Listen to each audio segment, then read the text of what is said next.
My husband is so cheap that we do not fly together when we travel. We take separate flights because we cannot get on the same page about what proper air travel should look like.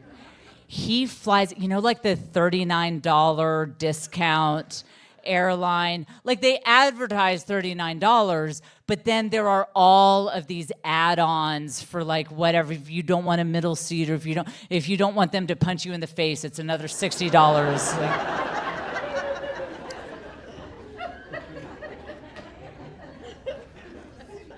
But he always gets them to stick to the advertised $39 because he travels with no luggage. I do not mean a fanny pack. I don't mean a man purse. I mean 0 luggage. He layers his clothes.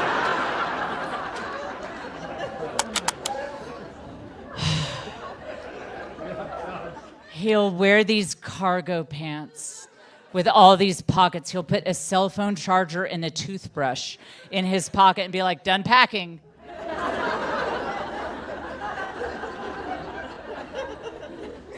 He washes his clothes in the hotel sink and hangs them out to dry like we are mountain people. When he first started doing this, I walked into the hotel and he was like, all like, he's got this hoodie on and all this. And I'm like, what are you doing? We have a formal event to go to. He ripped off his hoodie and underneath was a suit. He's like, I'm ready. And by the way, all the men who were dragged here tonight by their wives, they are sitting there thinking, I didn't know this lady's set was going to be so full of good ideas. I have a totally different philosophy. Like, when I told my priest that I've been doing a lot of ministry with the poor, I just meant I kept getting put in boarding group 5.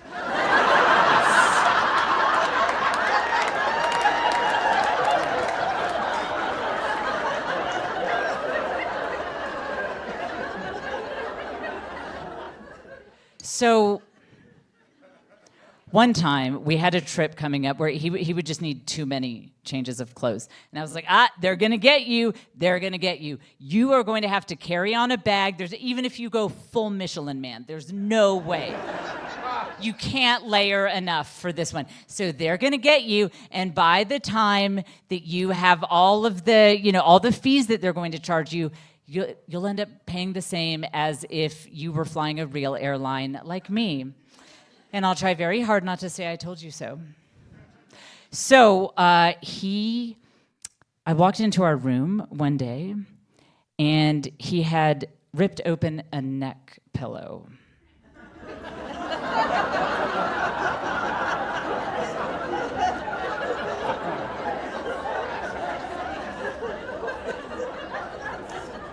He was stuffing it with clothes. Just stuffing all these clothes in there. I walk in, he's like, only God can judge me. I was like, oh, he's judging you.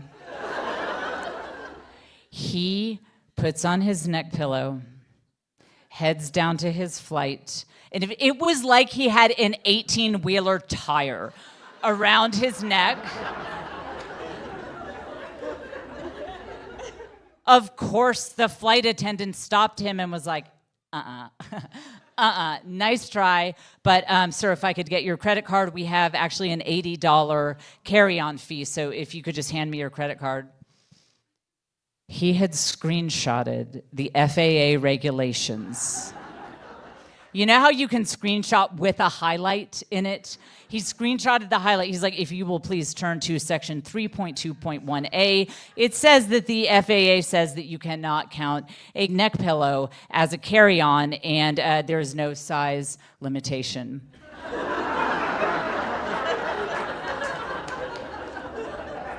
She was like, get on the plane. And I know that as he walked down the aisle of that plane to his middle seat in row 48, I know that every passenger on that plane was like, I will say he is a very frugal man, so much so that he convinced our children that there's a very special elf at the North Pole. This elf is in charge of quality control. And he puts his special bright orange little sticker on only the finest toys. And his name is Clarence.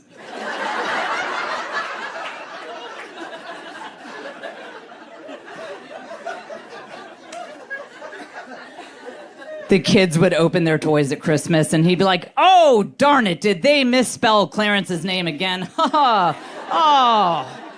But Clarence is killing it. He is almost as good as the Easter Bunny's assistant rollback. He's like, these guys are incredible. One of my teen daughters was walking through the house the other day and she looked around and she said, wow, we're white trash. I said, hey, your generation doesn't understand anything. No, we're not. I said, listen. I said, look, we might live a little differently than some of your friends.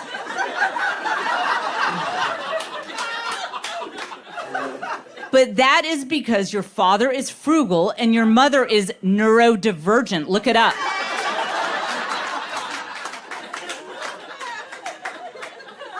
I said, okay, yes, I said that I was going to do a gallery wall in the living room, all right? And yes, so far it's only one picture that is crooked, and it's just that hot couple that came in the frame. But I got distracted by another project, and I just haven't had a chance to finish it in 8 months.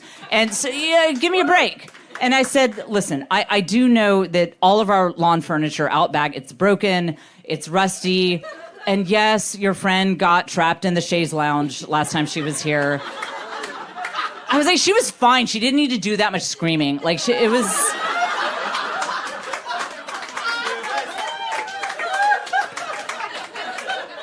I said, but Dad has pointed out we don't have to buy a new one because if you just sit in it the right way, it won't collapse on you. I'm like, oh, we are white trash.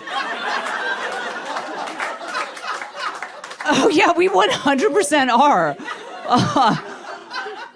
A lady down the street, she said, Jen, when children spend the night at my home, I like to send them home with one of my homemade baked goods and a handwritten card that says, you're always welcome in our home. She said, what do you send children home with who visit your home? I said, usually a tetanus shot. So we have very different ideas about what our life should look like, what our budget should look like now that the kids are getting older. Because I have the Joanna Gaines vision. You guys know she's got that Magnolia magazine. Do you ever buy Magnolia magazine or look at the Instagram and you flip through it and you're like, oh, if I just had a little more money, a little more time, and an entirely different personality.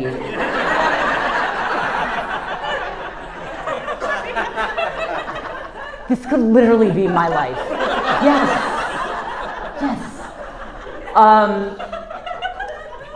So that was my vision for our backyard. I was like, we're going to do a floral gazebo, like I saw in Magnolia. So, earlier this year, my husband was out of town. I had 4 missed calls and a text message from him that said, call me, it's an emergency.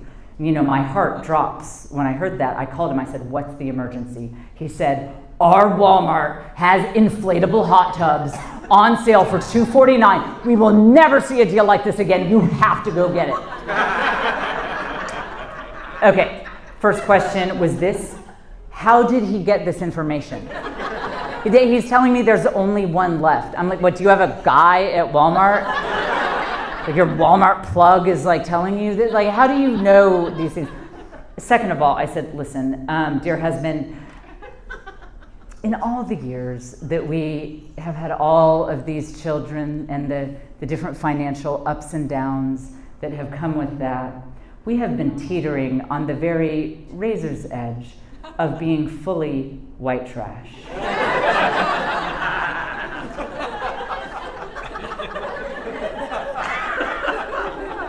And I would like to not go completely over into that territory with a blow-up hot tub that you got on sale on the back porch.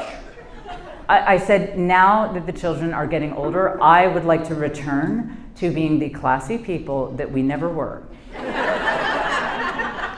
And he was like, look, I don't even have to have it up forever, but please, we're never going to see a deal like this again. Come on, $249, like please, just go get it, and we can talk about it later. So I was like, fine. So he talked me into it. So I go to Walmart, it's at the back of the store.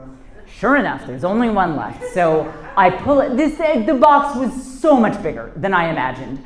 And so I'm pulling it off. It almost crushes me. I was like, that would be the way I die, like crushed under it, you know.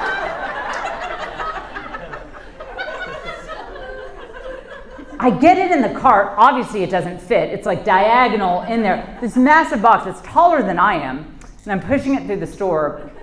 It became a sort of bat signal for all of the Walmart hot tub people who were there that day. They all wanted to talk to me about it. They thought it was for me. This guy walks up. He's like, listen, I'm going to give you a little tip here. Over on aisle 12, there's a koozie attachment. You put that sucker on there, you're going to be having the best time. I was like, oh, no, sir. I am not an ally to your community. This is not for me. I was like, I am only picking this up for my associate. So I get the hot tub back. He returns from out of town. He gets it set up. He's so excited. He gets the water at the right temperature. He gets the bubbles going. He finds some rusty old TV tray from somewhere in the backyard that he pulls up. It's like a dinner tray thing. He puts a plate of nachos on that tray. He cracks open one of his cheap beers. And I looked at him in that state and I was like, he has taken his final form.